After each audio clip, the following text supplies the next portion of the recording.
What's up guys, Arnaud here, and today I'd like to offer some advices for all the beginner guitarists out there that are watching my videos and who are really inspired to become great at playing guitar and at composing great music. So I'm gonna use basically my experience and my journey in playing guitar, which started 15 years ago really. And in teaching guitar, and also my experience in recording and producing music.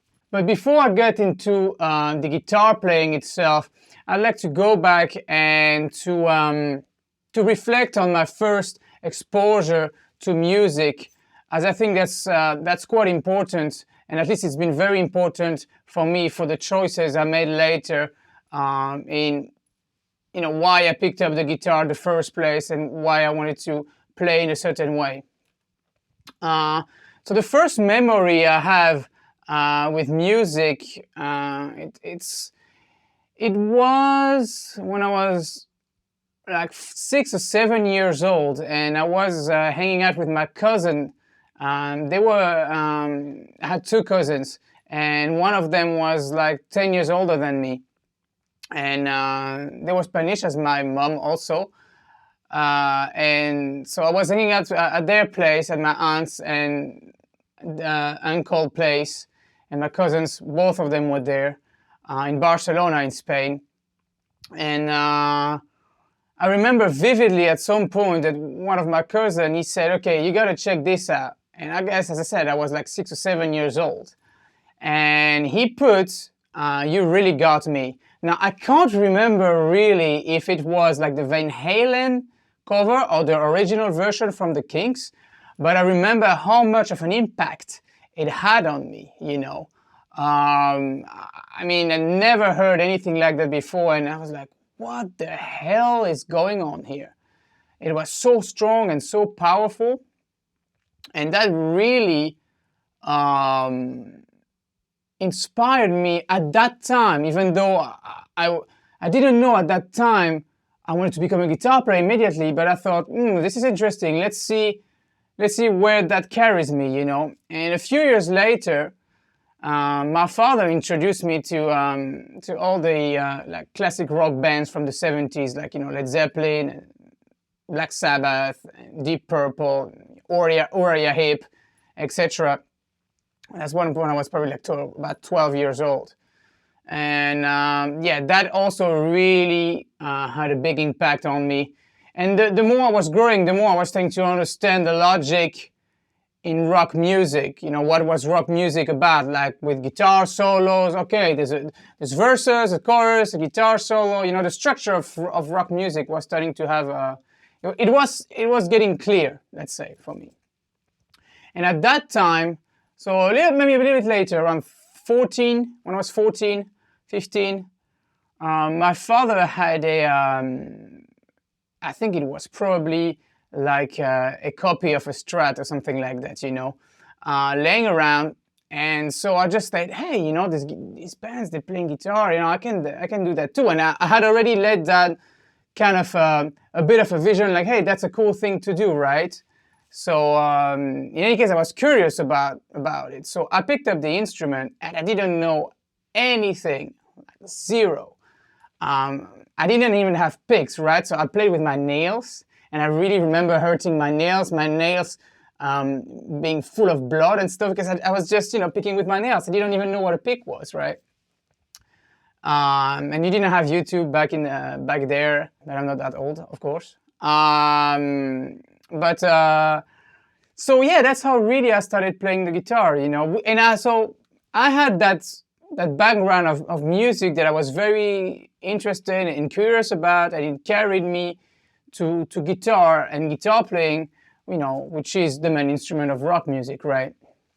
So from that point on, then I went in high school, and then I started to listen a lot of modern metal bands, right? From nu metal to metalcore, all these bands. And so then I thought, I was very impressed by how powerful and aggressive and technical some of those bands were sounding, for me at that time, right?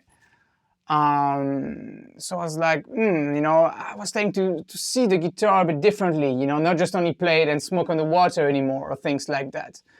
But then for me, what was really my starting point to like playing a few chords, playing some classic rock tunes, to lay down a vision. And this is really important, guys. It's about laying down a vision for your playing or for anything else you want to achieve in your life. That's when I started to listen to bands like Children of Bottom, or bands that had bands like that, bands that had a certain technical aspect to it, or at least the guitar player was quite technical. It sounded technical to me, and of course I had experienced Jimmy Page and all those guys, but like more modern, like influenced by neoclassical and stuff. All these bands had a lot of fast licks, right, and things like that.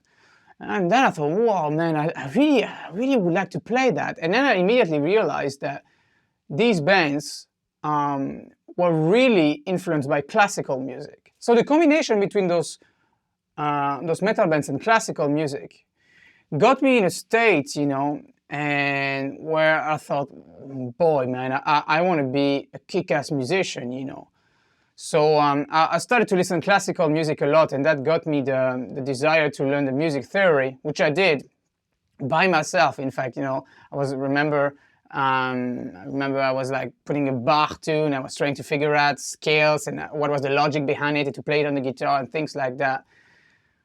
And so I had that vision, and that vision was developing. It was developing more and more and more. And the more it was clear to me that I wanted to be able to play those technical stuff, the more I had the motivation to do it, and the more I was achieving, one step at a time, I was able to play those licks.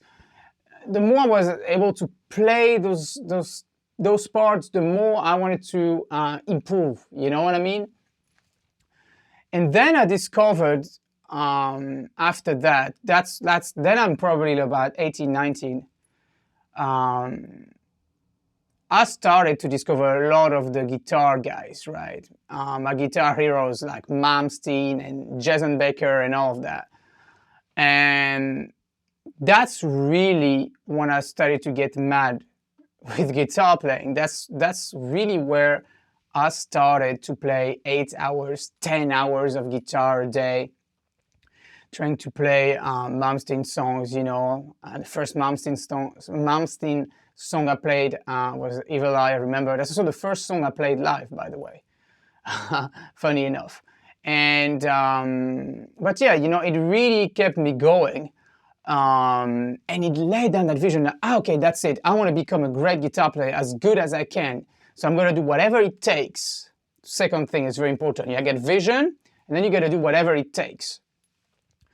So I went there and I went full force, man. I burst my ass off, worked my ass off, and eventually I became, able to play a Malmsteen song. And then I thought, okay, if I can play a Malmsteen song, I can play a Jason Baker song. And I remember the sweep picking of altitudes, right? It was very challenging. At the beginning, I thought, if I can play that, then I'm gonna be able. It's like almost I said, if I can play that, then I'm really a good guitar player, right? So I have to make a cover of that for you guys.